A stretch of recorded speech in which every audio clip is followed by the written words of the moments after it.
We're at the Alliance of Women in Media Southern California's 57th Annual Genie Awards with radio personality Pat Prescott. I am thrilled to be accepting the Genie Award for Excellence in Radio tonight. One of my biggest radio heroes is Vi Higginson, who was a longtime staple at WBLS in New York, and who also gave me the opportunity to work in an amazing stage play called Mama, I Want to Sing. She was one of the first women I ever heard on the radio, and later for us to become friends and for her to mentor me has meant a lot.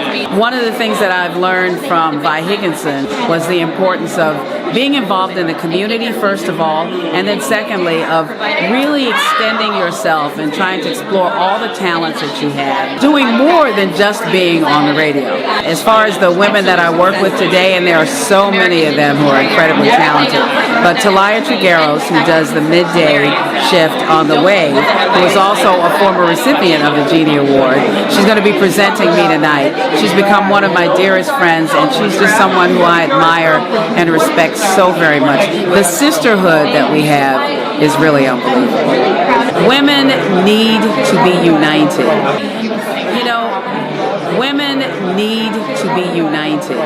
And I think that the Alliance for Women in Media is such an important organization. It provides so many great networking opportunities for us, and also gives us a chance just to really get together and to try to formulate strategies for improving our position in media.